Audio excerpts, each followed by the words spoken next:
Oops. Righty ho. Here we go. Welcome to the number 3 MPG Masterclass. This one's on drum production. And we've got a bunch of experts as per usual. We've got up the top of the screen, Greg Haver. Hi, Greg. Hi, Chris. How are you? Good. We've got Troy Kelly, we've got Dave Rhodes, and Neil Baldock, who have all got stupid amounts of experience. And they'll be sharing that. And make sure you ask questions in the live feed, please, because they can probably answer it.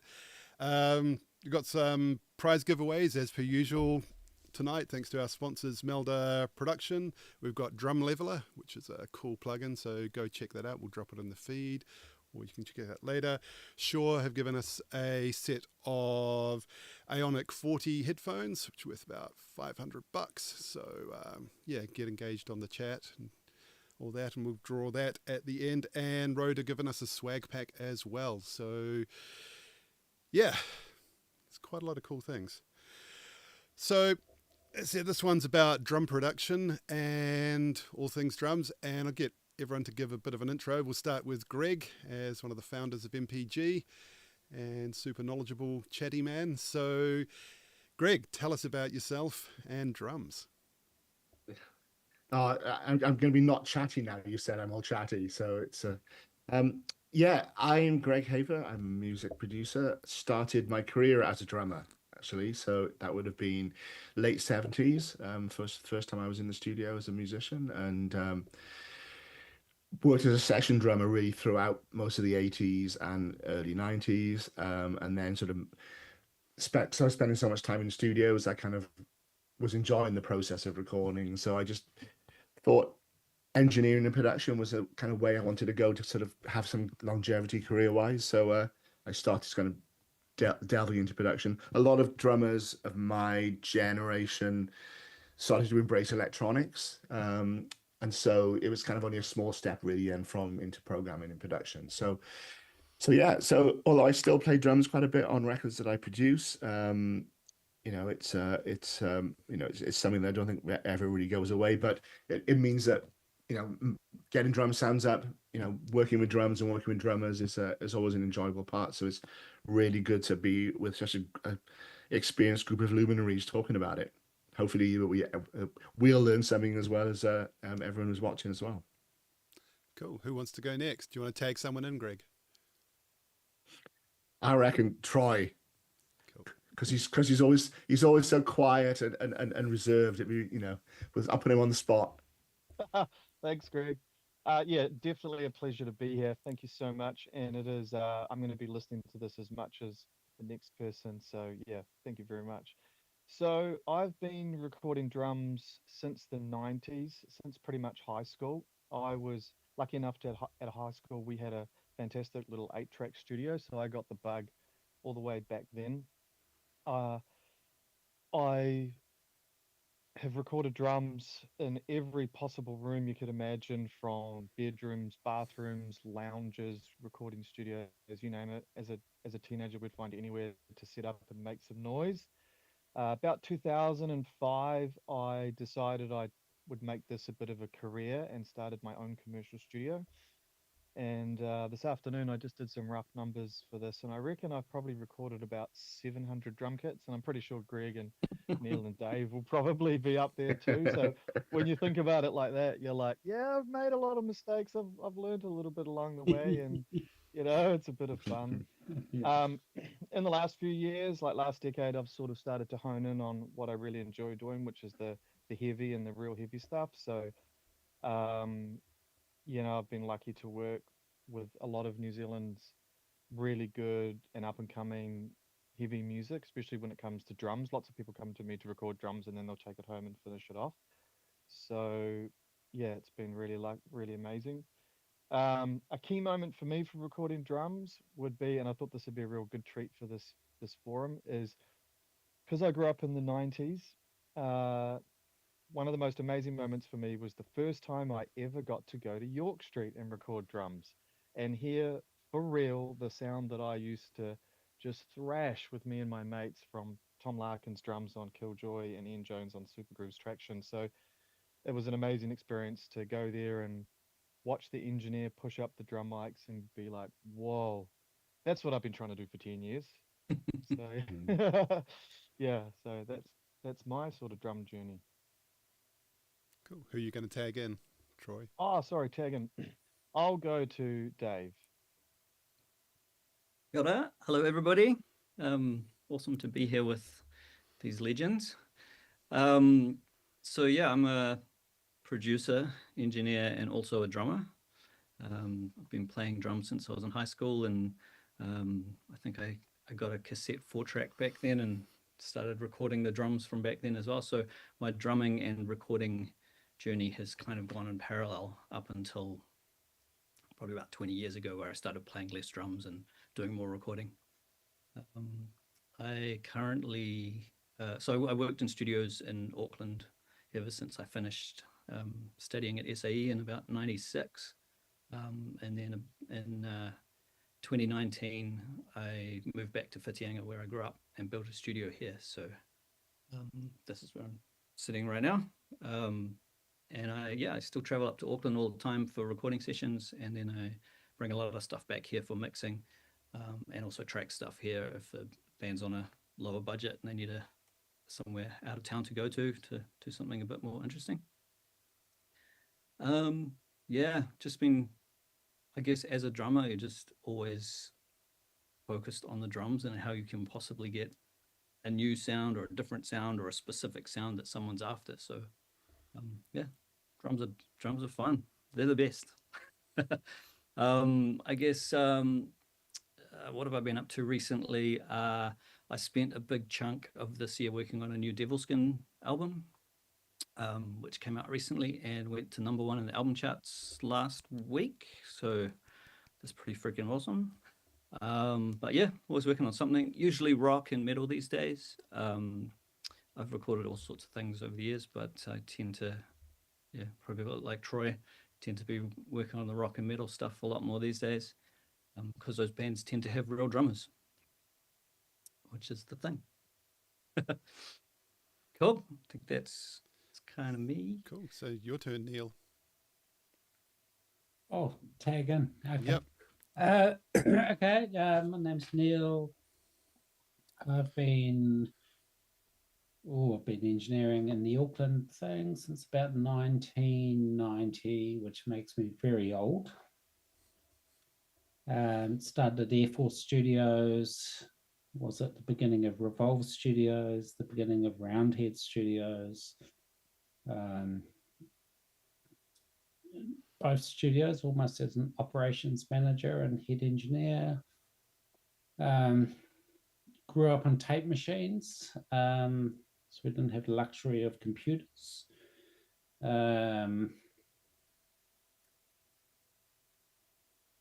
Engineered a bunch of cool stuff. New Zealand artists. I did a lot of stuff with Neil Finn, Dave Dobbin, a few things with Shehad, kind of bunch international stuff. Billy Ray Cyrus, Kanye West, Black Eyed Peas.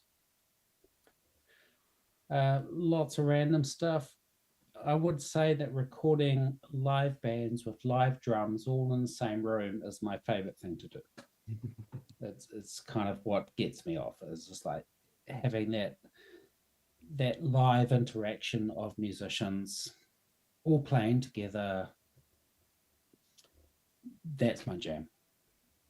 So if I can put anything forward for this thing, it will be towards that. Nice. Cool, thanks. Well, I suppose we'll start moving on to the first part, the beginnings, which is the foundations. Getting set up for a drum recording session. So we chatted earlier about a few things like choosing and tuning drums, preparing the kit, drummer and space, tuning for the room you're in, headphones and monitoring, snares, how to prep the room, and working with a drummer. Greg, do you want to start off on your philosophy or your approaches to some of these things? Yeah, I mean, I guess, I'm sort of, from Neil's generation as well, really. That idea of, having started up with tape, and so really you're very much dictated to by how things sound in the room. So, and trying to get all the source material really good, whether it's guitar amps, whether it's drums, and drums are so, um, the sound of the drums kit in the room is really important. So then the first thing, I'd always do in a session is find where the drums sound good in the room. Know if you haven't worked in that room before, speak to the house engineer and ask where they would normally put the drum kit. I travel around Europe a lot, working in different studios that I don't know. So it's really good to tap into that local knowledge. Don't be frightened to ask whoever the house engineer is or what they do. But try it, but then try some other options as well, because they might have missed something that's really good. So, the classic wander around the room with a snare drum, wander around the room with a kick drum, just find the sweet spots really, and often you'd be surprised because there's always that thing where you feel that you go to the point where you got the highest ceiling, but you think, well, this is where it's going to sound better, and often it's under a sort of mezzanine or something that where things are a bit more controlled and sound better. And so a lot of time I spend just finding that sweet spot for the drum kit, and then getting the kit tuned really well. Finding out. I think that I would always, but even before that, I would speak to the drummer and the band, and and look at the genre you're working in to know the sort of drum sound you want.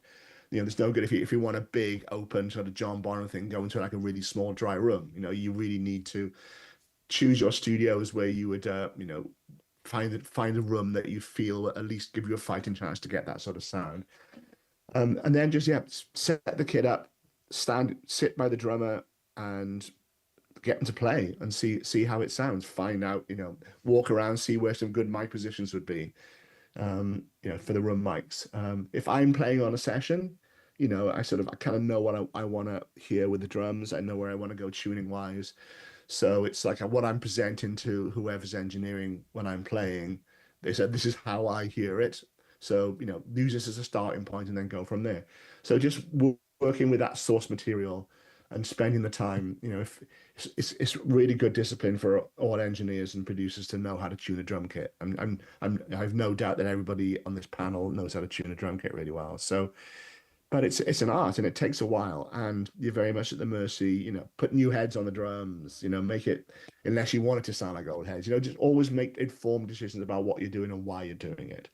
So long story short, kit sounding great in the room, then you've got a really good fighting chance of getting a good drum sound up. Yeah. Troy, you had some good things to say about tuning drums and sort of your approach or thoughts as well. Do you want to chime in on that? Yeah, I second everything Greg was just saying, right back to performing live. I find I'm torn between two worlds because I am working with a lot of independent artists that are on next to zero budgets, and they, don't really rehearse that well, and they want to do it one at a time. So, yeah, I totally agree with getting a band in the studio live. But in terms of the most common thing I find, which I think, with regards to our listeners, I think what tends to happen is the band and most of the time the drummers underestimate the importance of their kit. They think a lot of presuming here, a lot of based on my experience, but they always think the magic happens with the gear in the studio, like the preamps and compression and the miking techniques. And like there's some mystery YouTube video that they just haven't seen on how you mic something up. And in reality, it's all back at the source. It's the drum kit. So what tends to happen is Yes. drummers will not look after their kit. They'll just turn up with their kit. And, the classic one is when you say, oh, how old are those skins? Oh, they're quite new. Okay, how old are they? Oh, about a year. Like it's a car. And it's like, no. So I can't stress enough how important it is to somehow have that conversation with your drummer once you've worked out what the drum sound is you're trying to get, about whether his kit is suitable or whether we need to reskin it or what you can do to broach that subject. It's not something you go in like a bull, you know, you have to think about it from their point of view. So that's the most common thing I found when I was starting out, that drummers would just turn up with terrible kits, and by Saturday morning or Friday night, it's too late to really do too much about it. But going on from there, what I would suggest to people is to have that conversation about the drum sound that you're trying to get, and then if the kit isn't suitable, then look at hiring a kit or hiring parts of a kit, like a snare drum, for instance, is a big one. It's all genre specific. The first thing that comes to my mind is the crashes, because you know, if a drummer's playing like an oven tray all the way through the chorus, you're in a lot of trouble. So there's all those sorts of things to think about. Whatever you can do to prepare for acoustically in the room, getting the best sound you can get is going to be beneficial in a massively exponential way. Like I have this sort of theory where 10 minutes in the studio equals an hour when you're mixing. Cool. Hey, Neil, you also had some good points about, you know, mic placements and snares and changing the, you know, the snare sometimes rather than the mic. Do you want to talk about some stuff on, you know, the initial mic placements? Well, I'm very much about everything that Greg and Troy just said. If the drums don't sound good in the room, they're not going to sound good through microphones. It's just the way it is. So you've got to get the kit sounding great in the room. Then to me, it doesn't really matter what mics you're using if it kind of sounds good, because I want to get the band recording as quick as possible. I don't want them sitting around while I'm changing microphones and doing stuff like that. So you can generally tell pretty instantaneously whether the drum kit's good or not. I think we've all been lucky enough to work in studios where we have access to different kits. So we can change out a 24-inch kick to a 22-inch kick, or you know, a different thing. So if I'm doing a record, I want kind of 5 snare drums at least on the rack that we can change out, and they get changed out before mics get changed out. Microphones, just microphones. You know what they sound like, and I use the same mics on a snare drum every single time, and I know what they sound like. So if the snare's not sounding good, it's not the microphone. What's the microphone? Please tell me. I can get, but tell me. It's an SM57, top and bottom. I mean, well, if I'm doing, so I'll change them out if I'm doing a random job. And I do love doing the 3 mic thing. But once again, the 3 mic thing is dependent on the drummer. If you've got a drummer who can't control his volumes between the snare drum, the hi-hat, the toms, and the cymbals, you can't do the 3 mic technique. It just doesn't work. 100%. The only way you can do a 3 mic technique is be able to ask the drummer to turn his hi-hat down. Cool. Yeah. Hey, Dave, so do you want to talk about more of that, like, you know, working with the drummer to get, you know, at this stage, the best out of them, or, you know? Sure. Actually, I think everything you guys have said, 100% agree with all of that. I would even go further with the tuning and getting the drum kit sounding good in the room. You can, I've done this, I'm sure we've all done this. We've brought in amazing gear, we've tuned it up, it sounds amazing. We check it, sounds great. Drummer sits down and it sounds terrible, because every drummer has a different way of hitting the drums. And I find I often will tune a drum kit for the way that the drummer hits the drums. I think that is quite critical. Drummers that just tap really lightly, you can tune them nice and open. Drummers that going to smash the shit out of them or play, as Neil said, really unevenly between the different parts of the kit, then sometimes there's a lot of having to, you know, get the Dave Grohl hi-hat up as high as possible away from the snare drum, so that when they're smashing it stupidly loud and then tapping their snare drum, you can actually get some separation from the snare and the hi-hats. yeah, I think every time I record drums, there's a new thing. There's a new obstacle with the drummer. So it's having like a library of different solutions for every different way, different drumming technique or different way that people hit the drums. I think that stuff's really important. Cool. What was the second part of the question you wanted to ask me?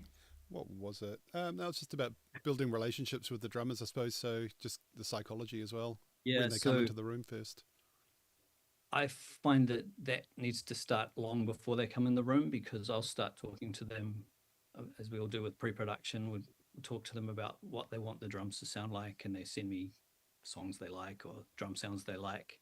And then that going back to the kit that they bring in, we make sure that they actually bring in an appropriate kit, or if they don't have one, we can hire one or borrow some stuff from someone to match the actual sounds they want to get. Because as Troy said, it's not some magic button in the studio that creates that sound. It's the actual drums and the way the drummer hits them. So yeah, going right back to getting that relationship right from the start before we even get into the studio, I think is really critical. Cool. Anyone got any other comments? Yeah, yeah, just to expand on what Dave was saying, it's like that. Yeah, that communication is how do you get the drummer in a really good headspace without them feeling intimidated? So you want them to be. I find that one of the biggest problems, especially with young drummers, is the lack of consistency. Like one take will be really loud, the next take will be a little bit quieter. It's like help them through that process. It's like, actually, on the previous take you were playing the snare a little bit louder. Could you maybe just go, just try to match up what you were playing before, maybe play them a few bars of what they played before, just so they can get a feel for, the more consistent takes you can get, and the better chance we've got of getting a really good drum track together. Another problem I find a lot is that sort of inconsistently hitting the snare. Are they going to rim shot? Are they going to play on the head? Do you tune? You need to tune for one or the other. It's like the usual answer is I do a bit of both. It's like, well, where do you do which bits? Do you do some in the chorus? Do you some, or is it just random? And it's just random. Okay. Well, what shall we do? Do you want a rim shot or do you want to play on the head? So they say, all right, you can see that the light bulb go off. All right, I actually need to think about this shit now. So what I'll often do is I'll get if they're being quite inconsistent with where they're hitting the drum, I'll take a little, like a sort of 1 penny coin, and I'll draw a little Sharpie mark around it and put it, in the middle of the snare or where I want the snare to be hit. Just aim for that every time. Try and get somewhere close to that. At least we've got a fighting chance then. So you want to give them these techniques to help them with the process, but also you don't want them to feel intimidated by it as well. So you kind of got to be kind of like matey and gangy, and like you're part of the gang, and you kind of try to help them through that. And I don't think sort of like being aggressive with them or anything is helpful. But and they go away from the session having a much better idea how recording works. So the next time they come in, you're starting off at a much, you're starting at the level you finished off, you're starting there in the next session. So sometimes it just takes a few sessions to really, to get them to sort of really think about what they're doing. But yeah, that consistency is, if you can get the drummer to be consistent, then you've got a really good chance of getting drums sounding great, Nice. So, but just speak to them and give them some little techniques that'll help them with that. Cool. Thanks. Which we jump on to recording techniques. And if anyone's got any questions as well in the live stream, just drop them in and we'll see what we can get to. So, yeah. I suppose things to talk about for the recording stuff is mic placement philosophies, using minimal mic setups versus full kits, phase issues, door considerations, mic types like ribbons, condensers, dynamics, preamps and EQ on the way in or not, recording to tape, which is always nice. Yeah, so who wants to start on this one for recording techniques?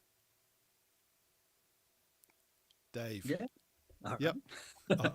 Yep. I have over the years tried a lot of different things, and these days I just try and keep things simple, to be honest. As Neil said, often we're just trying to get things started, and the band's paying a lot of money for the studio, and you don't want them sitting around for a long time while you're figuring out where to put a microphone. So there's obviously just the tried and true the 57s and the 421s and things like that for close miking. Pretty much always close mic drums the same way, regardless of what I'm doing. And then it's the overheads and rooms that tend to move around a bit depending on the way the drummer plays or the sound of the room. Yeah, recording. So you also asked about mic pre's and EQs. I 100% think it's really important to get the sound that you want. So if I'll get it as close as possible with the drum kit, as we've all talked about. After that, I will use some EQs to fine tune a few things. I'm not super fussy about mic pre's, although obviously I prefer to use some Neves or APIs if I can, but I record all over the place, so that's not always possible.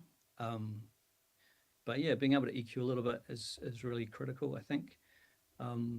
I don't tend to compress very much when I'm tracking. And this has come out of working with a lot of drummers that are a bit inconsistent and tend to play their cymbals and hi-hats way too loud and a little bit too much compression on things. You can't get rid of that spill later, or not easily.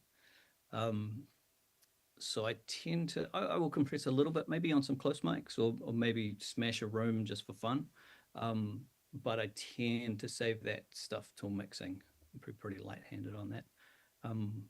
But I'd be really interested to hear Neil's approach on the front end side of drum recording, because I have a feeling it's going to be very interesting. Go Neil. Okay.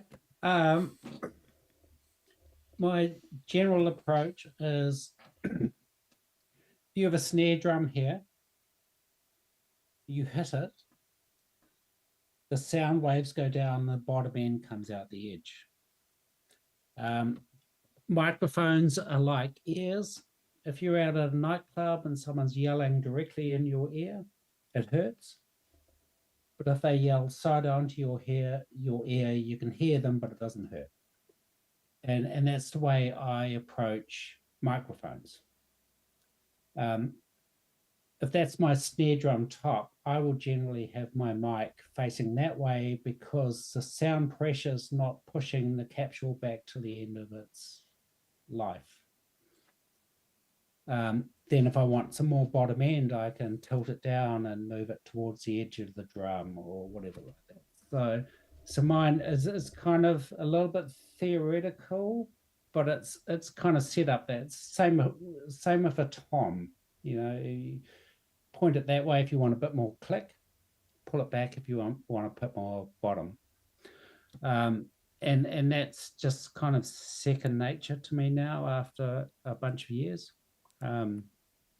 So I tend to use the same mics for pretty much every setup. I'll change my overheads out for room specific. I'll change my room mics for room specific. But close mics, it's a 57 top bottom, 421s on toms. And I only ever print one drum. So I do not print 3 kick mics. I print 1 kick. That's the kick we decided on the day. That's the snare we decided on the day. Snare top and bottom to one track? Yeah. Awesome. Yeah, one kick. And yep. I think it's a throwback from my tape days. You didn't have luxury of like tons of tracks. Yeah. You only hit one kick. Hi-hat, track 1, kick, track 2, snare, track 3. I love it. I mean, it's funny and I still do that. And I've never printed more than one snare track. I've never printed more than one kick track. I love it. I mean, I obviously I do that with, like tracking guitar mics or something. It always goes down to one track. But for some reason in my brain, I have to still have a top and bottom snare drum. Why? I don't know. It makes no sense. Just get the snare drum you like. Yeah. Which goes back to what you said. Get the drum sound you want and print it. Yeah. I mean, I get mix sessions where it's there's like, sometimes I get a mix session, it's like 9 channels and it's just a kick and snare. there's a kick in, there's a kick inside, there's a kick out, there's a kick sub, there's a snare top, there's a snare bottom, and all I see is phase issues. Yeah. Yeah. Just Yeah. pick one. Yeah, I, and the more you go through it, the worse the drums sound. 100%. I just got an album to that we're bringing back to life from the 80s that Nigel Masters did, Neil, and it was drums were everything was stereo and a kick. I mean, it was down to 8 tracks, but I put it all up at 0. They printed reverb onto the snare drum track. Yeah. And it was just, I couldn't believe how good it sounded. I was almost like laughing out loud. I was like, this just sounds so good. Like, okay, I'll just export it and we're done, eh? Because that sounds pretty much like that's how they wanted it, you know. And it's Yeah, so and take the credit for it. Yeah. no. I got a track like that once from a band I was working with in Germany, and they'd revived an old recording they'd done in LA that had been recorded to ADAT, and I think it was 16 tracks for the whole thing, 2 ADATs synced together, and the drums were on 4 tracks, and it was Eric Singer playing drums on it, and it sounded phenomenal. It was just like you say, put the 4 tracks up, and that's it. That's the whole drum kit, mono, amazing. Yeah. All my early recordings when I used to working with like Tascam and Fostex sort of 16 tracks would be kick, snare, and everything else on the stereo pair. 4 tracks for all the drums. Because if you didn't, you were screwed, because you already had to kind of like bounce all the backing vocals before you did all the guitars. Just so you had enough tracks to play with. So it's just, and those are really good disciplines to learn that you don't need. If it sounds good, like Neil was saying, it's like, if you decided on a sound, then that sound then dictates all the other sounds that you put on the record. So you don't, that desire that a lot of young producers have to try and keep complete control all the time, you just end up tying yourself in knots. Just make a decision, move on. Make that decision, move on. And it's, if you don't like the drum sound later, re-record it. Well, yeah, exactly. But it's like, but you'll tend to work your other sounds around the drum sound that you've got anyway, and but yeah, I mean, it's you don't need to have the level of control that people seem to.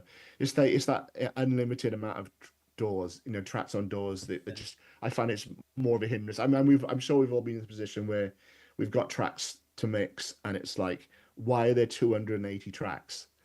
And it's like, a few years ago, I remixed, me and Scott Seabright, we remixed Brave Words by the Chills. All the drums were on. Every song had a different drum sound on. I think they were all done on different days, and nothing was labeled, so you couldn't really tell where anything was. So it's like, I think that's a tom mic, but I'm not quite sure. It's that sort of thing. But we kind of got through it, and it was like, and by the time you put everything together, it's like, oh, it all sounds great.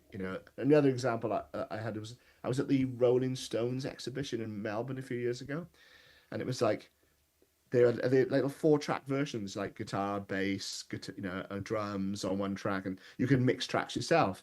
And it's like, every track you put up just sounded like dog shit. Like the drums sounded terrible, the guitar sounded awful.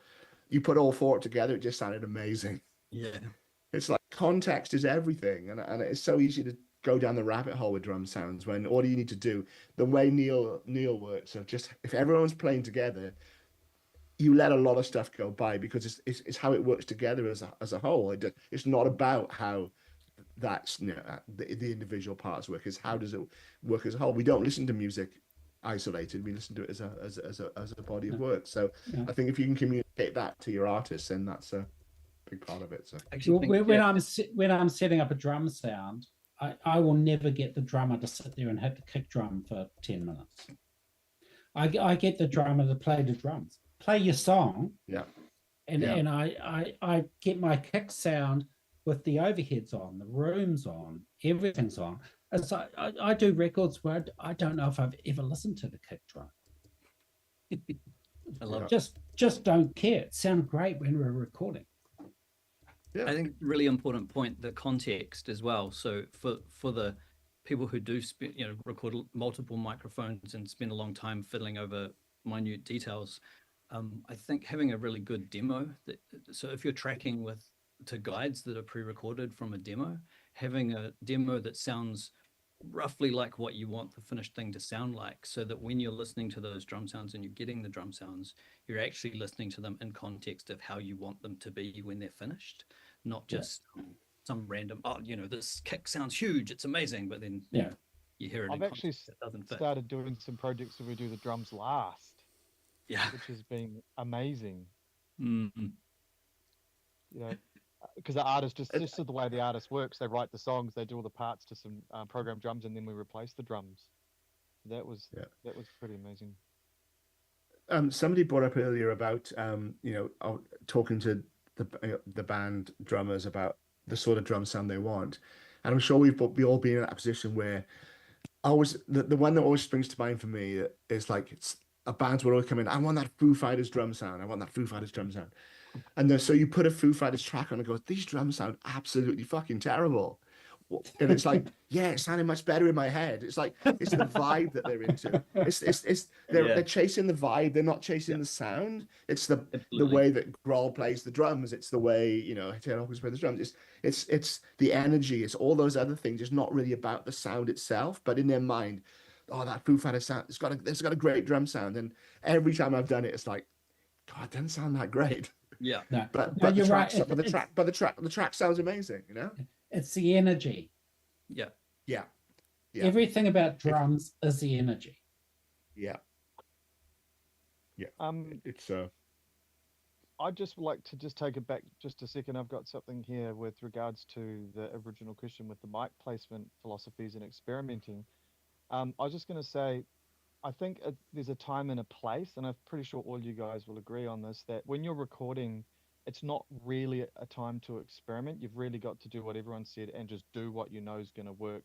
Yeah. Focus on getting the energy and keep the time down. And what I suggest to the listeners is to hire a drummer or a friend to come in for the day to your spot and experiment. Like put up a pair of overheads and a kick and a snare and just try it in 5 or 6 different places in your room and catalog it.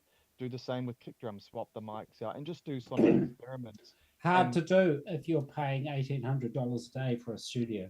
Yeah. Oh no, I mean for a lot of people who are recording at home or recording, like they've got a lot of people have got small setups now and doing drums. Yeah, but people shouldn't be recording drums at home. Yeah, no, it's just they just shouldn't. It's like you can record vocals at home, you can record guitars at home. You cannot record drums at home. No. Unless you're doing a 3-mic thing in a really cool room with an amazing drummer. But for the most part, no, you should be doing drums in a studio. No offense. Cool. No, you're right. Yeah. I'm just trying to help people out. Yeah. I just got a quick question. And I'm trying to help them out too. Yeah. Just one thing, Chris. Just on that note, it's like one thing that I was really interested in when Sylvia Massey came over to sum up some of our amps workshops. Obviously, she's the queen of kind of like crazy things. Making, the first thing she did was take everyone to a junk shop to buy a load of stuff and make some microphones. Do all this crazy stuff with hose pipes and everything. But underneath all that, the core drum sounds, the basic sounds are really good. So, you strip away all the crazy performative stuff, there's really solid engineering underneath it. And it's like, it's great to do crazy stuff and experiment. But yeah, you kind of like, that basic recording, it's like going back to those earlier recordings where you've got 3 mics and it sounds amazing. That basic stuff has got to be really good. All the other stuff, you don't want to mess around with plugins or crazy stuff, that stuff you can do later in the process. But, get a good sound up, get the playing right, get the parts right, and then take it from there. Don't use craziness as a kind of like as a mask for always try to keep the basic engineering, the basic sounds, of a high quality. Sweet. Yeah. On saying that, Greg, I've done a bunch of sessions with a guy, Nick Gaffney, where I would give him the craziest headphone mix possible. And he'd play to that mix. And he would play to it and make a sounder. But I'm not talking about straight ahead rock songs or pop songs. I'm talking about kind of yeah, more kind of indie type of stuff where you're going for something a little bit weird. yeah. And I'd give him that in his headphones and make his headphone mix make him play a certain way. Yeah, yeah. I think it's really important that drummer has a really great headphone mix when you're playing. I Yeah. know that if you know, depending on which engineer I'm working with, if I'm playing, you know, the different engineers will give you different things in the cans, and it's like, you know, sometimes they just you want to play because it sounds so good, you know. So it's you know, but it's like anything, you know, if you're on stage and it sounds great, you're going to play better. Yeah, but I think that's a really important thing as a recording engineer is to check with the artist constantly.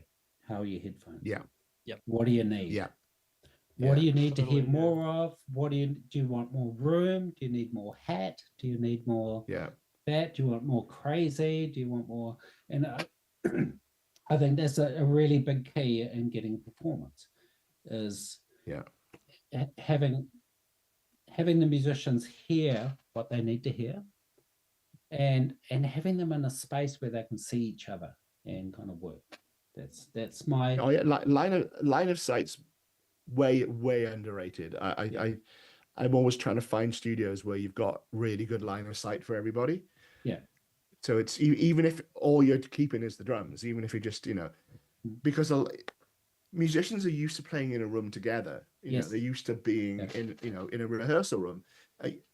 So when you put them in an environment where they can't see each other, or you just, you know, tracking one person at a time, it's difficult for them because it's like, you know, it's not an environment they're used to doing, and it's so, you know, I always, so, you know, even if we're doing guide tracks, I'd like to try and bring all the musicians in so they're all playing together, you know. Yeah. Anyway. I've sacrificed room sound before to get the drums would have sounded better in that room, but the line of sight was better in that room.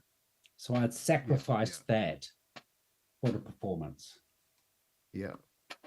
Sacrifice sound for performance, basically. Yeah, I mean, if you're keeping a lot of live performers as well, I think it's like it's a really key part, because otherwise you're in an alien environment. So, you know, I admit there are exceptions. You know, sometimes, you know, you are just tracking drums to guide tracks, you know, and then it becomes a different thing. Even then, I still think it's good for the drummer to have some support. Like I've just did an album with the band I play for in the UK, and the previous album we did under COVID restrictions, so I did all the drums here, just me and Scott Seabright, and guide tracks. So we made a point this time that when we all played, we're all going to be in the studio together, so everyone can input and feedback. And it was such a joyous experience to do that again.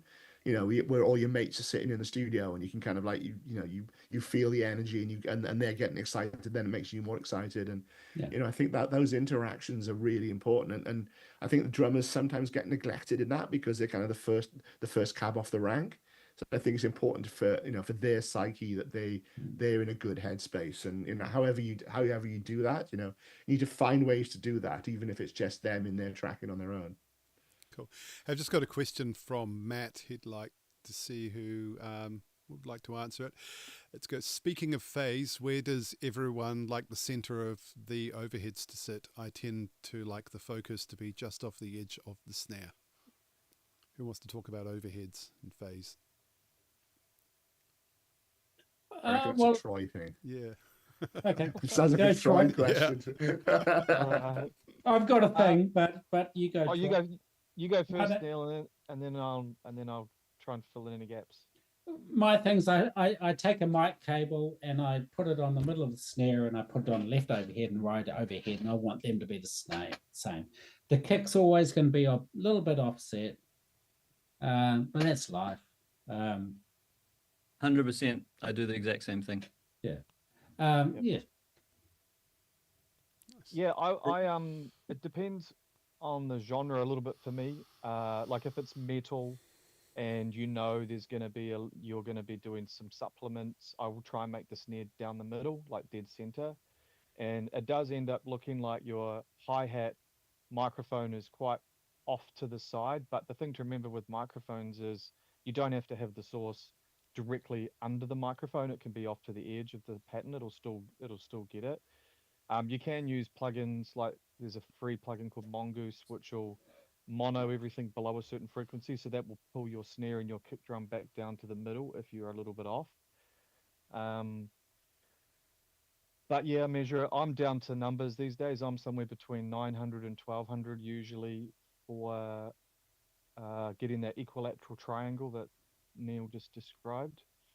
I am Yeah. very much not that scientific. Yeah, me neither. I bet you've got a laser or something, Troy, haven't you? You've got like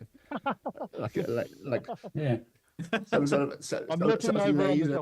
the You know what? It's fear of fucking it up as well. That's what it is. It's like when you've like Neil was saying, when you've got a band turned up half an hour late, or you're just on the heat of the moment, you need to rely on your skill set. So I'm just like, look, I know these mics on these kind of cymbals at this height won't sound like pot lids, so Yeah. I'm just going to do it and deal with it later. It's nice to sit there and go, oh, you know what? That would be nice to move that overhead a foot over, but we're already 2 takes in, and he's playing that cymbal a lot, so it'll sound weird. So I've done those sonic experiments, and I know that works. So that's what I do. Yeah, I think it's really good to have just mention the cymbal thing. It's like, as well as taking it, I'm with Neil. I'm always like 5 to 8 snares on an album session to change out, but I find it's really useful to have a bit of some variations with cymbals as well. Oh, absolutely. It's really kind of like, because often band cymbals tend to be things, cymbals that are really good for live performance or whatever. And they can often be a bit brash. So it's like, just, I always take a set, some K's in and just some different approaches to cymbals, just so I've got, I know that whatever they brought in, we've got something to supplement with it, and trying to get that tonality balance between the different crashes and all that sort of stuff. So, so I think that's always good if you're a producer, to have a little selection of snares and cymbals. And I think a lot of drummers don't understand what you can do with hi-hats and cymbals and how to change them out. If they're a smasher, changing out the crashes or changing out the ride, for hi-hats, using like 20-inch crash cymbals as your hi-hats, all of that changes the sound. And it's like, if someone's doesn't have the ability to turn down their hi-hat to play their snare loud, putting a couple of 20-inch crash cymbals as hi-hats quite often gets the hi-hats to sit in the right place at the right volume for the overheads and the room mics. Bigger hi-hats are really, I use like 16-inch hi-hats all the time for whatever style of music, really. Yeah. It's because they just, the tonality of them is a bit lower in pitch, and they don't bleed so much onto snare mics, and it's just they just sit in a little nicer than like a 13 or a 4 or even a 14, and I find it's been, and I often, a lot of artists I work with, I know it's going to look a bit silly to you, but put these hi-hats on and just see how it sounds. And they're ridiculous because they're so big. Yeah, and they freak out. They'll freak out for a minute, and then it's like, oh no, these sound really good. And just little tricks to help them rebalance themselves a little bit. Because you know what it's like. You'll say to a drummer, "Can you play the kick and snare louder, but just play the kick snare, and then just play the hi-hats really, really loud." Yeah, it's like no, not everything loud. What happens is you say, "Can you play the snare louder?" And so the hi-hats and the cymbals. Everything apart from the kick and the toms gets played louder. This is going to turn into a therapy session for us, isn't it? Hey, all those frustrations that you have recording drums. But I think with cymbals, it's a really good thing, putting heavier cymbals on for someone who's playing their snare lightly and their kick lightly. And it just, you can kind of rebalance the kit by changing, but you've got to have that kit lying around ready. To change. Cool. What do you think? Do you guys find that? Sorry, I just got a quick question in relation to this, if you don't mind, for anybody who wants to answer it. Do you find that if you've got brighter cymbals, you need to have brighter tom heads, and if you've got darker cymbals, you need to have heavier, darker, probably coated drum heads to get everything to fit together. Is that something other people have come across, or is that just me? Nah, for me, it's just a volume thing. Right. Yeah. Because the reason I ask is because if I've got really dark cymbals and I decide I want to brighten them up a little bit and during the mix, if I've got really, really bright toms already, then that can change the balance of the toms quite significantly. So Yeah, but you can change the brightness of the toms by moving the mic down a little bit, so it's not getting so much attack. If I had thought about it in the recording, but I guess I'm talking about by the time I get to mixing, it's kind of too late. Do you have a go-to drum head that you would use for that, Dave? Well, I have a go-to drum head more than I would have a go-to cymbal. I'd probably start with like a clear Emperor for something heavy and rock, and then find some cymbal balance with that, which I tend to find need to be a little brighter than K's. But if you're using coated heads, then K's are great because they sort of, to me, they sort of match. What did you use on Nick's kit for the new Delskin record? What tom heads did you use? Pinstripes. Oh. Yeah, because he likes a pinstripe, doesn't he? Because I changed them out for when I did the previous record to you. I changed them out for clear Emperors. Yeah, just because they were just said that they had a bit more resonance, but they were. To be honest, it wasn't a massive difference with the pinstripes, but I think they looked nicer as well when they were all clear.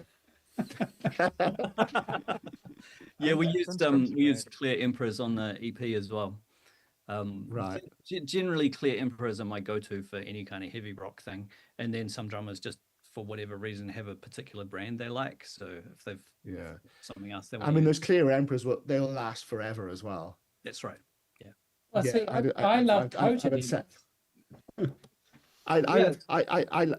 Coated Emperors are what I use, Neil. So it's like on my big John Bonham 26, 14, 18 kit, coated Emperors, and it's just like they just sound fantastic and they'll last forever as well. I would go coated Ambassadors, but they don't last as long. So nice. I'll often use a coated Ambassador on the snares. Maybe some of the deeper snares I'll use an Emperor on, but it's usually one of the two. I very rarely use anything else apart from. I think snare heads can get a bit overcomplicated with I think Evans have kind of ruined it a bit with their sort of like the ones with the little pinholes in and all that stuff. I think it's just ridiculously overcomplicated. It's like, do you want 2-ply or 1-ply? What are you guys' thoughts on ring? I love it. I like ring. It's the best bit about drums. It's like everyone. I don't know. It's going to turn into a venting session. I know. One thing that drives me crazy, right? I'll say if any of you do this, I'm sorry, but when I go into a studio and there's gaffer tape all over the bottom hedge of the drum kit, so the first thing you hear me do is just ripping all the gaffer tape off the bottom.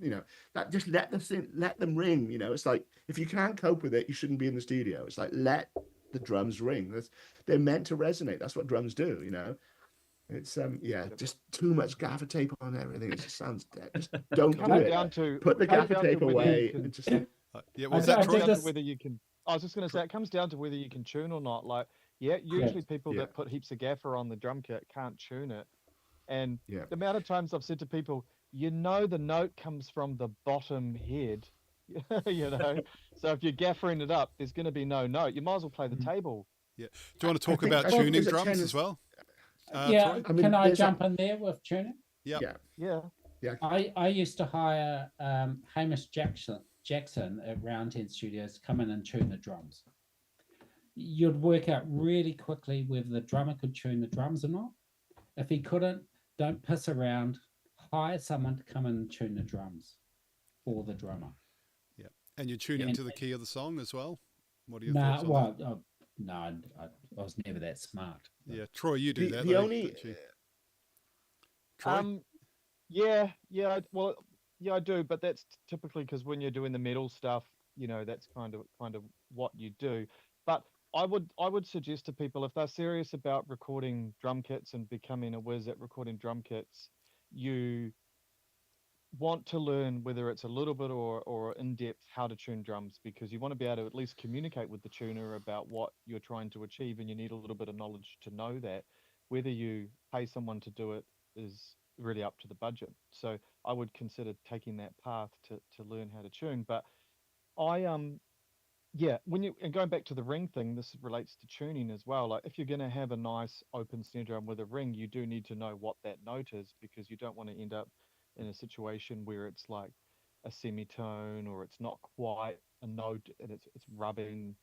I can remember the awakening moment when a really good friend of mine with really good pitch walked in, and he was like, that's like the tonic, but it's quite flat and it's driving me insane. And it was too late at that stage. So I was like, well, I better sharpen up. So yeah, I do tune drums, and snare drums in particular, and Greg will be really savvy to this.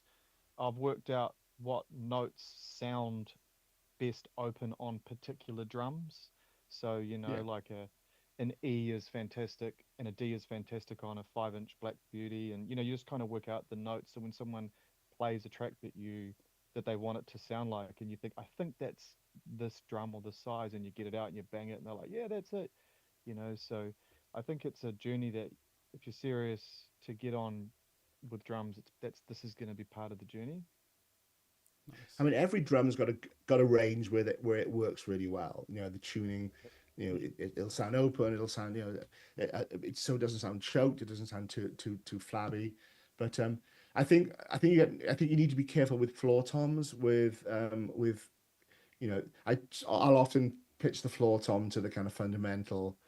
Because often if Yep. you're riding on the floor tom and there's a bass line playing eights or something, and you're both playing eights, and if you're semitone out with the floor tom, so you just got to be aware of that sort of stuff. But I've never felt the need to like go through and pitch everything. You'll soon know if something sounds wrong. So it's but yeah, with snare, I find that with you can get away with a lot of open. You can get away with a fully open snare drum, as long as you can get the band to buy into it, be sounding really open before you start putting those guitars on it. It's like, because it'll sound really overpowering initially, and if you can get them to buy into that, then you can get away with a lot. But it's I usually just put a tiny snare weight or something on it, just to take that, just to shorten the ring a little bit. But certainly over the years, I've become much more open to having more and more ring on the drums, and I think the drum sounds better as a result. I did this random session at East West Studios A, so the big orchestral room, with Kenny Aronoff drumming. Whoa. And his tech turned up and set up the kit. So by the time I got there, his tech had set up the kit, and I went out, and you could walk around the kit and hear it ringing. The thing was just alive. It was like you could tap it, and everything was ringing, and I don't think any of it was in tune with itself. And Kenny turns up, and I was like, do we want to put some moon gels on or anything? He's like, hell no, this is my sound. And it was just like a little rock song in this huge, ginormous room that we shouldn't have been in. And it just sounded amazing. He just played to the room. Everything was ringing. Nothing was in tune. Like the toms were ringing, the floor tom was ringing, the snare. You hit the kick drum, the snare rung. You hit the kick drum, the floor rung. Everything was ringing, and none of it was in tune, and it sounded amazing. Nice. Cool. Probably the best rock drum Kenny. sound I've ever got. Yeah. Right. Cool. I think the tuning thing, I'll just finish up with this. I think the tuning thing is only when you're trying to repeat stuff that you've previously caught. So for instance, like let's say you've done a session and it's amazing, and then they go, oh, we want to come back and do 2 more songs, and they want the same sound. That's when it's really beneficial, because you know what you did. Yeah. It can really, really bite you when it's hard, I guess what I'm trying to say, to repeat things if you're just winging it. And that's kind of the basis of where all that sort of stems from. A few years ago, I started a spreadsheet. I've kept track of the tuning of every drum kit I've recorded for about the last 3 years. So for that exact reason, because I often work with bands where we do a couple of songs at a time, and then 6 months later we do another couple of songs, and yeah. And it's been really interesting to figure out that there is definitely a tuning range that certain drums want to go to. It's not nearly as random as you think it is. Like, as you said, Troy, Yeah. you find a snare drum that, yeah. Anyway, sorry, Yeah. carry on. Cool. And it's definitely not on every session. Like I've got plenty of drummers that I don't even need to like pick up a drum key for. You know, I just know that they're gonna have it sorted, and they're probably doing like what you talk about, Neil, just all open and do their things. Cool. So Yeah, I we- mean, I was wondering, just for our time, should we jump on to performance? We can go from Kenny thing about how to get the best performances out of the drummers when you're actually doing the takes, you know, getting takes, you know, nice and quickly from them, getting groove and dynamics. Greg's already talked about drum sweet spots. Playing for the song, and particularly dealing with different drummer skill levels, and also integrating percussion as a thing. Who wants to have a chat on that first? About how to get the best out of the drummer and the actual takes. So a lot of the recording I do, I've done some pre-production, and being in Whitianga, we often fire demos back and forwards rather than me actually being in the room with the band. So I try and get them to send me video footage of them playing, either a gig or a rehearsal or something, just so I can get a handle on how the drummer plays, so that we can kind of talk about any things we're going to need to suss out in the studio. But because we do a lot of tracking, in an ideal world, I love Greg and Neil's idea of recording a whole band together, but in reality, with a lot of the bands I work with, it's just not possible. So we're tracking to guides. So for me to get these really good performances from the drummers, it's really critical to have good guides. And often if the band has recorded them themselves, they can be pretty hairy.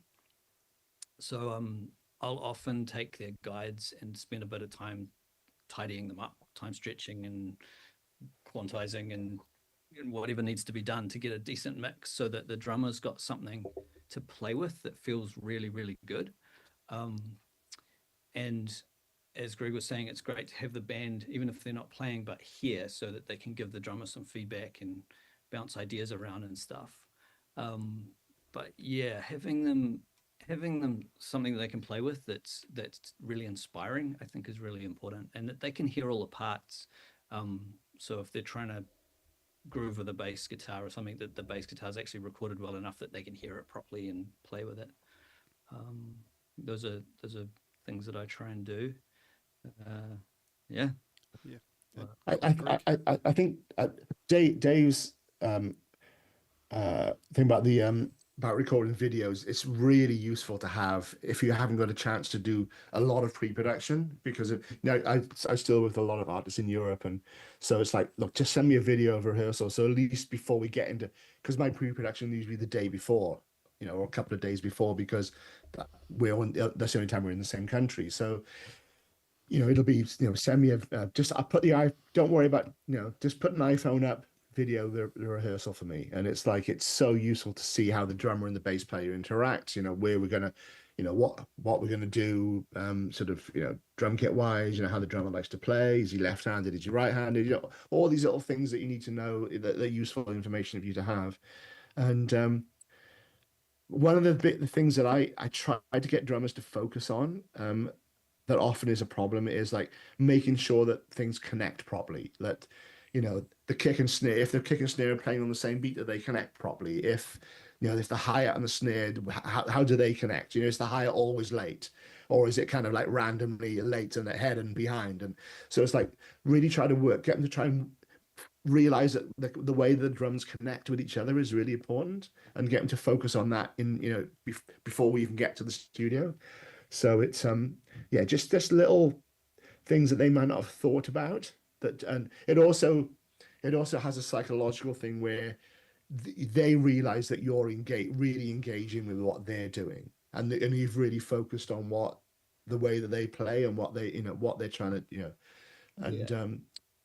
so it just serves that purpose that they know you're communicating and connecting, but also making sure that, like, any little technique issues they've got, that you address those in advance, so they can kind of like just be aware of it, and they will most drummers are pretty good with kind of, you get the odd what I'd call goldfish drummers, where if you change one snare beat, the next cymbal be in the wrong place. You can only make one change at a time, and they're the hard ones. Because most drummers take direction really well. So it's I think the point there is that has to be done before you arrive in the studio. Yeah. It's too late in the studio to tell someone that their hi-hat's later than their snare or their. Well, this is why videos and time spent in pre-production is really important. To sort of, it's sometimes hard to coordinate, but I think it's vital. That. Well, I think it's critical as well. One of the most important parts. Yeah. One of the things that I accidentally fell on like a number of years ago was I got a band to come in and demo the songs, and then I've got the luxury of the bands in the same town, and I did a real simple like DIs on the guitars. They were actually just rehearsing, and then I did overheads. I think I did a kick and snare, and then I had the epiphany to make them versions of their EP that we're going to record, and it was like music -1. So everyone got a version of the songs without themselves on it, and I actually put it was a metal album. I actually straightened it out and put it to the right tempo, or to the tempos they played. And they had it for like 3 or 4 months. So they were like, the drummer was able to play to the record, the guitarist was able to play. And they came in, and we actually had 3 days booked, and they did it in like 4 hours. And then it was like, okay, should we have pizza? So you did yourself out of 3 days studio time. Well, no, I can't remember those circumstances, but I've done it ever since. It's an amazing thing to do, that's really, I mean, that's very meticulous of you, and it's like, it was just happened by accident. I was like, oh, I could actually just do this now because it's all DIs. There was no mic. Drums. Yeah. So it was fun. Another thing I find with try and keep the drummer comfortable is, you come across those drummers that just have a mental block about playing with a click track, and they're quite comfortable playing with guides that are on a grid. If you turn the click off, like, it's still going to be in time. They don't actually need to have the click in there. Or alternatively, sometimes giving them a drum beat, or even if sometimes they program their own drums on the demos. If you actually leave those in and they play along with them, they're perfectly comfortable with that. But as soon as you give them a click track, it's like a mental block. They just freak out, Yeah, percussion's a good one. I do find that if you have if you got a click track and the whole band are playing the guides together, it's usually not the drummer that's the problem. It's like often it's the guitarist pushing or the bass player. And it's like, and they're all looking at the drummer like, "What are you doing, man? You're going to at times." It's like, your drummer's fine. It's just like, you guys are terrible. It's like, work on your own timing. It's like, so I think at that point, then that's probably a good point. Just, hey, get the band to put down the guides with the click track and then do the drums, So yeah, it's drummers being pushed and pulled around by guitarists is like, is a lifelong issue, really, isn't it? You can usually tell when the drummer counts the song off and the band comes in faster. Yeah. You're like, yeah, okay, it's not the drummer. Yeah. I do have to admit, at a gig last week, I counted off a song in 5. I counted in 4. I counted 4 and then started. So I literally had to stop and start again. So yeah, it was pretty embarrassing, really. I do find most drummers will play better to a tambourine loop than they would electric. Yeah. Yeah, percussion loops are good. Spend the time and make a cool loop that they want to play to. Yeah. Because I mean, a lot of the time they're the only person hearing it. That's right. Like the rest of the band isn't hearing the click. It's fun to get them to do it as well, because I like it to, like, back in the day when you had VHS tapes and you'd copy the tape, you get one generation away from the original. So it's the same with the metronome. The drummer will play and he might play the tambourine a certain way, but then he plays that organic feel, of himself. He plays better to that. Yeah. He or she, I should say. Yeah. Cool. Nice. Cool. Hey, should we maybe jump on to, once you get all the drums into, onto tape or into the computer, and do that for the last sort of 20 minutes? Is that good with you guys? So, doing stuff on phase, editing, drums, by hand, beat detective, etc. Drum sample replacement, using gates, parallel compression, verbs, saturation, transient designers, difference between analog gear as well, and referencing drum sounds or other tracks. So Troy, do you want to start on that, because you've got lots of ideas on mixed stuff for drums? Yeah, okay. So I'm an analog person. I love analog. I'm spoiled. I've got a nice SSL, so my world is always um get the source material ready to mix in an analog world. But having said that, the disc is really just the summing and the EQ.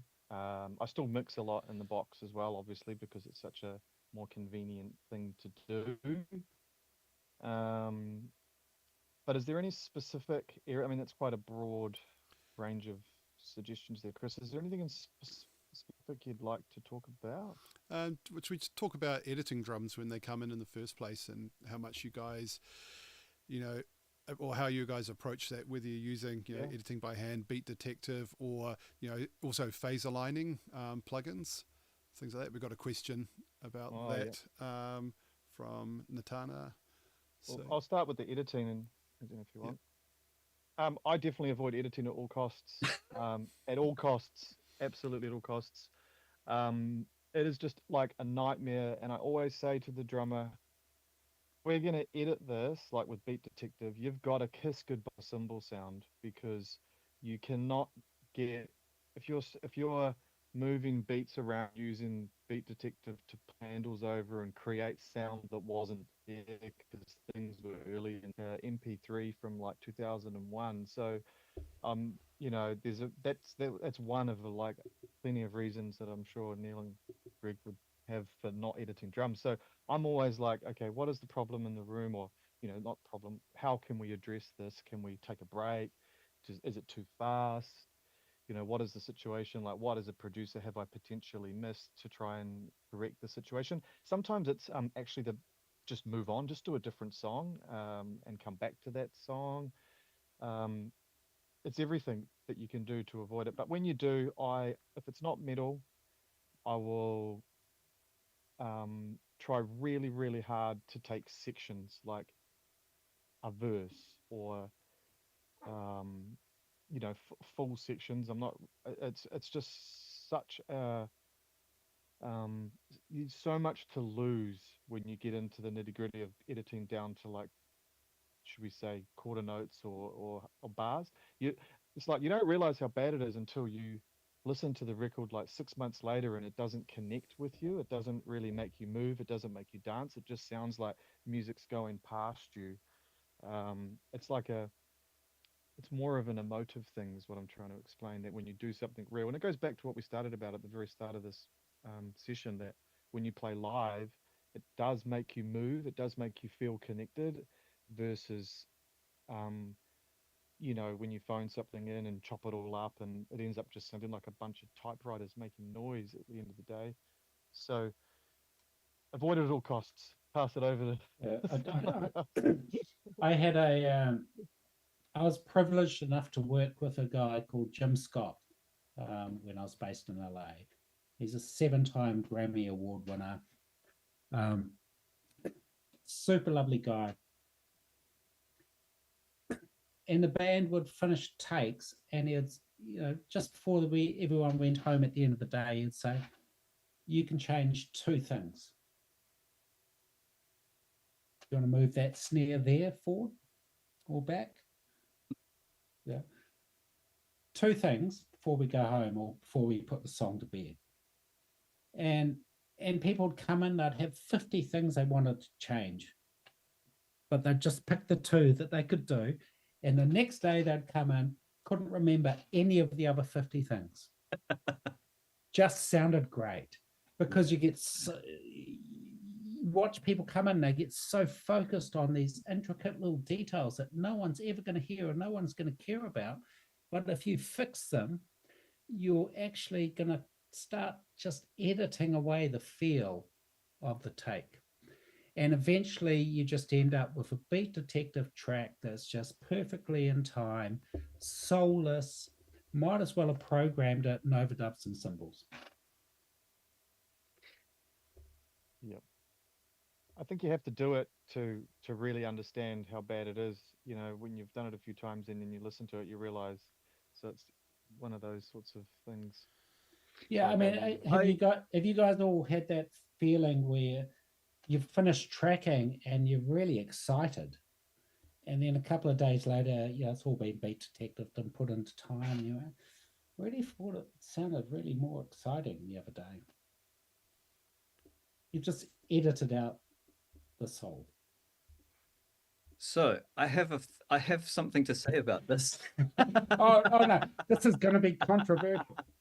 I know I'm going to be controversial. I love what you guys are saying. And if in an ideal world, if every drummer I recorded was awesome, I would never edit drums ever again, and I would love that. But there are some times when I have to edit drums. There's just nothing I can do about it. Oh, we all do, man. We all do, yeah. So what I want to say is that I've given up on beat detecting and chopping and moving drums around in Pro Tools. It's been terrible since the beginning, to the point. I mean, I guess I discovered Beat Detective, I don't know, 2001, 2002 sometime. Used it for a while. Quickly realized that it didn't sound good and it didn't usually get it right, and you had to manually do it. So for, I don't know, 20 years, I manually edited drums in Pro Tools, and it was soul destroying, and I hated it, and I sweared, lots of swearing and whatever. Anyway, recently, I've been preaching this to every engineer that I can since I discovered this.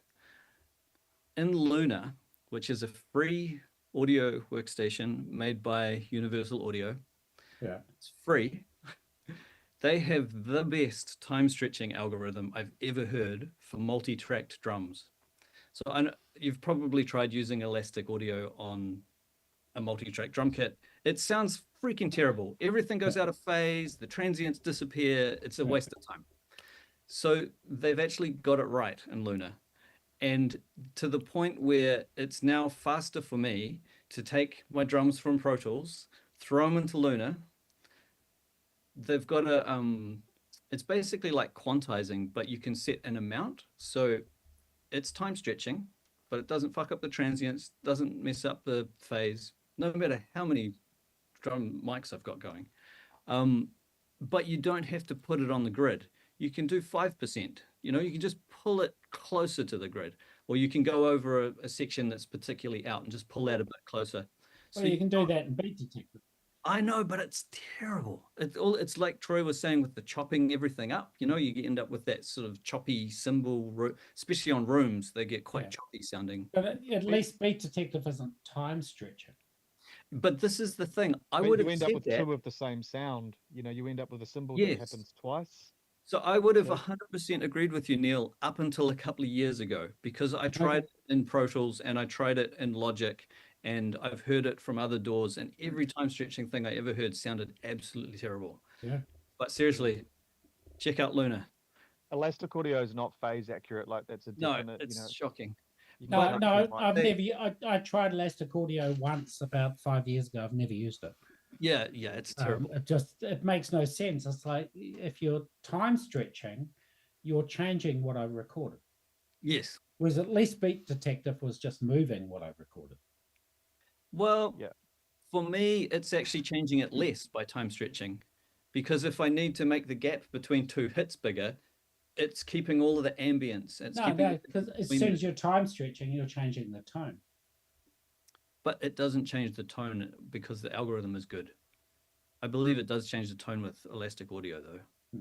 Oh, yeah, I'm talking about Elastic. Oh, yeah, for sure. Yeah. Luna changes the tone. It's like, that's not... I have to put a caveat on this.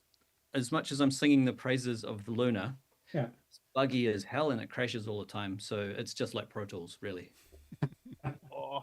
Luna's. I've got a client with Luna, and it's pretty cool. They've got some pretty amazing features in there, and I mean, they have a phase button on the channel. How about that?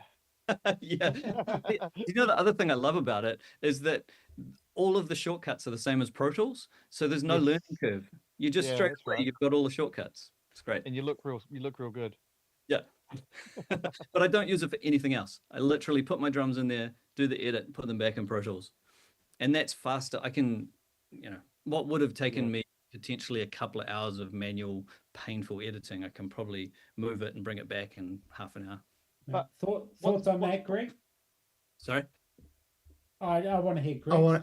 Oh, yes. My thoughts. Well, firstly, if anybody used Elastic Audio on my sessions, I would hunt them down like a dog because it's utter dog shit. Yes. I totally agree. But okay. Totally agree. Yeah. I think this is important for the people listening. I mean, firstly, I don't edit anything that I do because I get someone else to do it. Right? So I can absolve myself of it. No, I think there's a place for everything. Sometimes I want a track that is really like the grid is the feel. I want everything really nailed, especially if it's kind of like a certain genre of song. But if it's like, say, a country track, I don't really want the drums to feel edited. I want to have a movement and an ebb and flow. And it's like, but that comes down to, I will communicate that with whoever I'm working with, whoever's engineering my sessions. This is what I want to do with the drums. I want it to feel really, I don't want it to sound edited. I don't want, something, but I want it to feel, I want to track the drums, I want to track like snare and hi-hat, then I want to do some kick stuff, then I want to do some tom overdubs. I want the drums to overlap and layer, in which case the editing is really important part of the process because you've got to get all these interlocking parts that you've played separately interlocked. So I literally do it on a song by song, artist by artist basis. So I'll make the judgment call. Is this something we want to do much editing on, or is it not?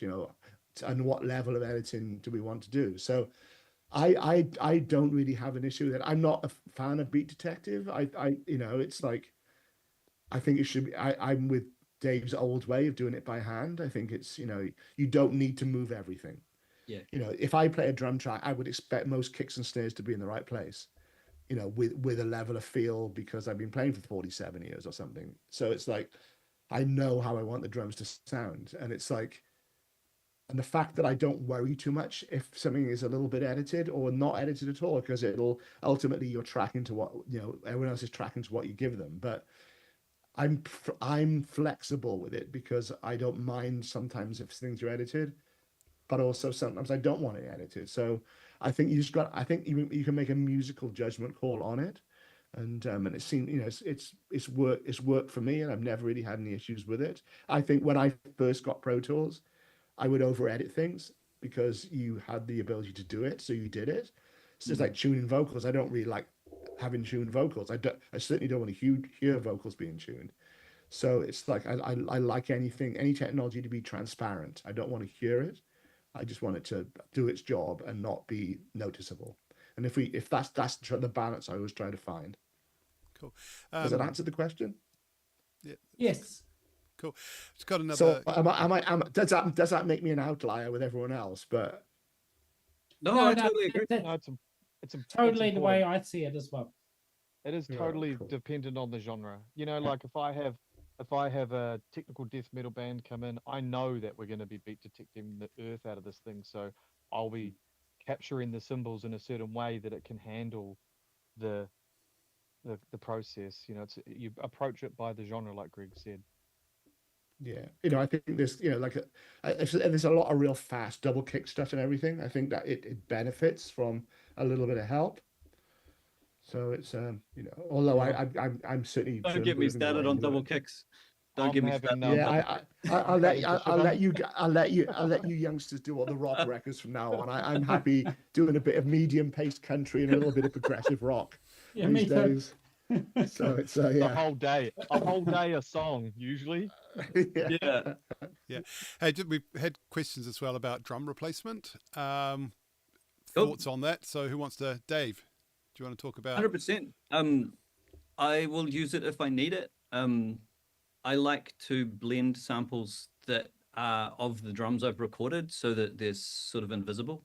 Like what Greg was saying about, like, I'll use it to augment something, but I don't really like replacing trying to change a snare drum to another snare drum sound doesn't really work for me. I think it should always So more of a support thing than the Yeah. replacement. I don't think if you've ever gone to the trouble of recording a kit, you don't want to replace anything. It's always worth taking the samples of the kit that you've just recorded because they could be useful, But I think it's important to augmenting stuff with some samples for a bit more weight and give you, I think if it suits the track, it's going back to the same philosophy. If it suits the song and it doesn't offend anybody, great. If it starts sounding out of place and fake, then don't use it. Yeah. No, I And mean, that's I've what done you're after. sessions. Yeah, I've done sessions where I've put an 808 under the kick drum. Yeah. Triggered off. But I would say, if you are trying to replace a snare, get good samples that have multiple velocity points. Velocities, So yeah. at least you can match the velocities rather than just having the same thing that's just beating over and over. Yeah. There's a couple of really good. I mean, one thing that that myself and Clinton Murphy used a lot would be just doing full range of velocity samples for the kick drum and just because sometimes the phase can shift on the kick a bit, and so it's good to have that ability just to sort of like if you've got some kicks that sound a bit thin because the drum hasn't hit them properly or because of phase issues, you can change those out. Also with tom samples, the last hit of a floor tom before the cymbals all kind of wash into the drum mic, just replace the last tom hit on a fill, say, and just so you got a clean tail on the tom. So it's worth having those samples there, and it's a really easy thing to do, and it doesn't really affect anything else. Yeah. It cleans up your kit a bit. Yeah, and I'd say with those, it's like every time that I ever add something into a kick drum, whether it's via a bit of software, I print it, commit it as a track, go through and manually listen and move them, because no matter how good Pro Tools is, they're in and out of phase all the way. Yeah. But so you've got to go through, solo them, listen to them, fix them. How are you creating what are you using to trigger the samples? Well, a lot of the time I use Slate Digital. Sometimes I'm just Slate's good. Sometimes I'm just tabbing them. But you've just got to go in and check them. Yeah, 100%. Lately I've been because I don't really trust anything. I think Slate is probably the most accurate of what I've tried, but lately I've been using Massey DRT to create MIDI of the kicks and snares. Okay. And then using the MIDI to trigger the Stephen Slate trigger, or sometimes a VST if I want the sound. Maybe I want a room sound rather than an actual close sound. But the MIDI triggering thing is really good. Yeah, because like you say, you get the MIDI as close as you can, and then you go through and you tab through every single note and make sure they're exactly lined up. So there's not, as far as I can tell, a seamless, perfect way of getting that MIDI. No. That's why I always print the track. Yeah, and then 100% as a new audio, and then go through and just make sure everyone is. Oh, okay, gotcha. So you check it after you've printed it. Yeah, because it changes when you print it. Yeah. It just changes all the time. It's no matter how good they tell you it is, it's not. I agree.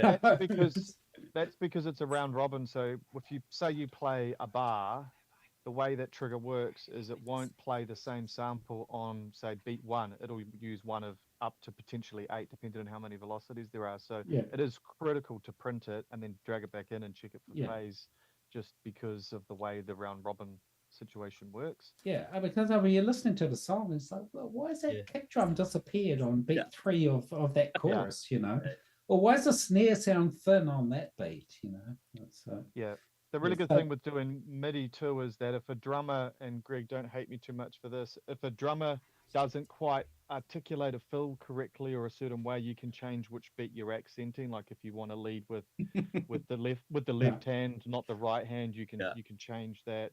And you can actually, especially with sometimes a fill that they really dig into, they might play the start too hard because they're having to dig into it, or they don't really need to dig into it so much. So you can actually pull that down and get it to blossom more. You can start to do the musical stuff, shall we say?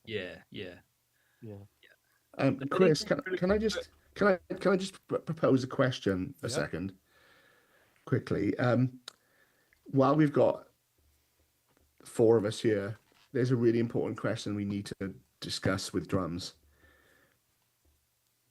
Higher on the left or higher on the right? In the mix. Tom's panning left to right or right to left? Oh, Drummer perspective or our audience perspective? I will start this. It's got to be drummer perspective, otherwise you can't play air drums. You can't play air drums along the track. High out here, toms, high to low. It's the only way. I've said my piece. Well, as a drummer, I'd like to say I disagree and think it needs to be the other way around.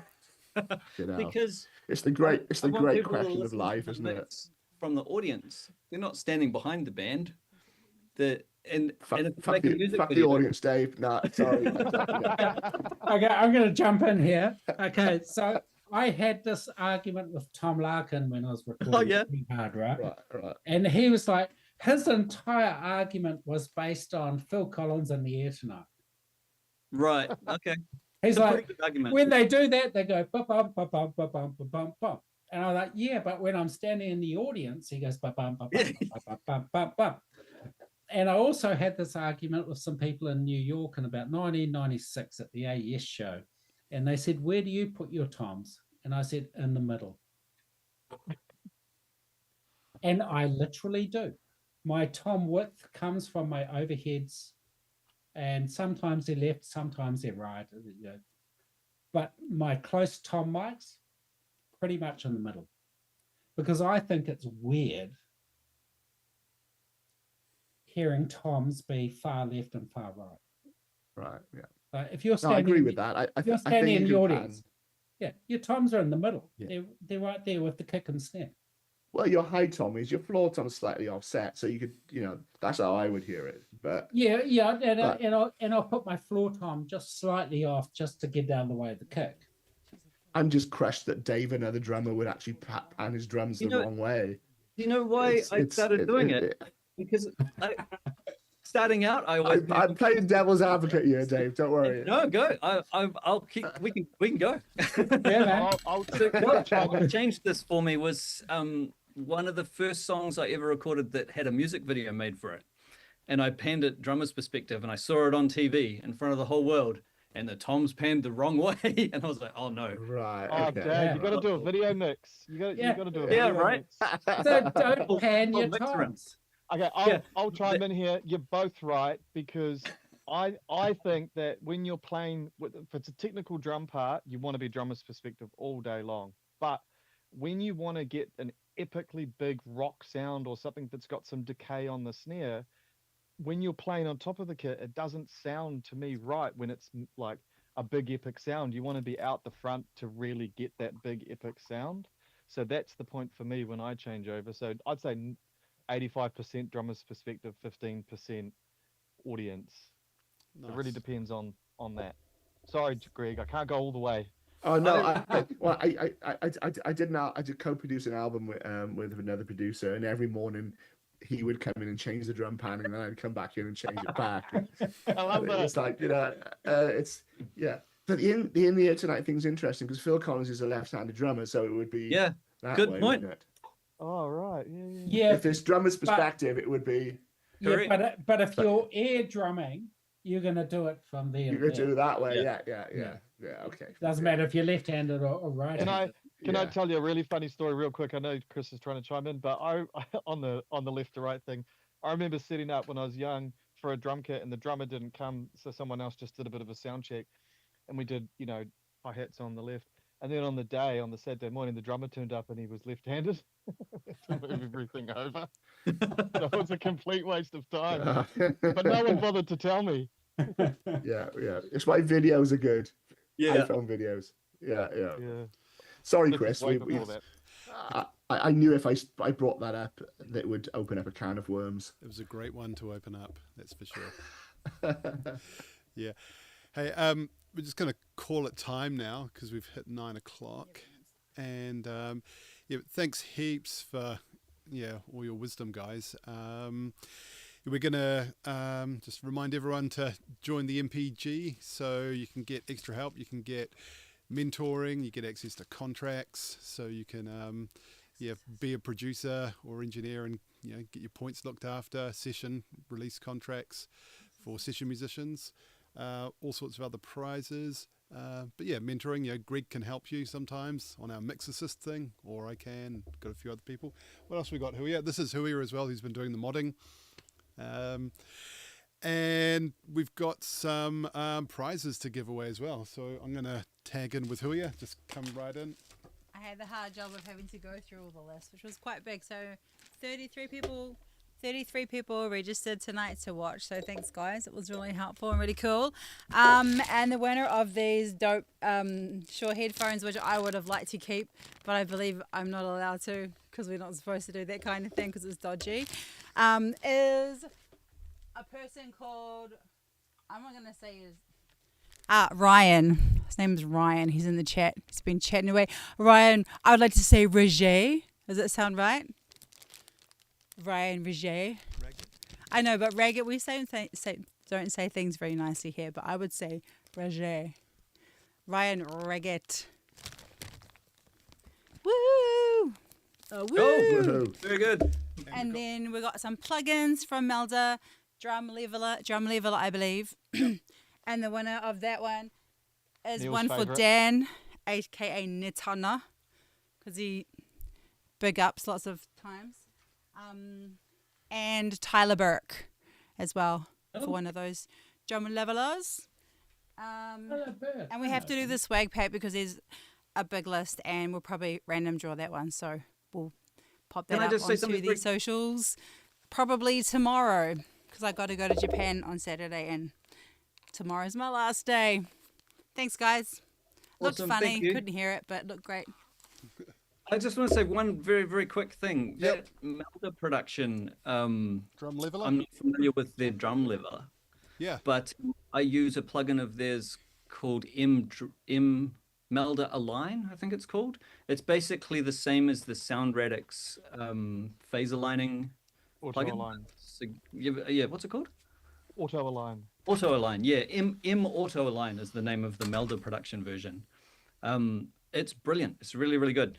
I actually don't use it a lot on drums, but I do use it on other things that need to be phase aligned, like multi-mic'd bass guitars or various different things. But it does work very well on drums. Nice. If Yeah, anyone- Melda have given us some more plugins for some of the future masterclasses as well. So we'll be giving them away. Same with United plugins. So yeah, it's Cool. going to be fun. It's worth jumping on these to win some plugins. So yeah, thanks very much, guys. You stay on and I'll do other goodbyes afterwards, but we'll just log everyone else off. Thanks, everyone. You've been awesome. And we'll see you for the next one. Probably end of August is the plan. See ya. Cool. Thanks, Chris. Bye.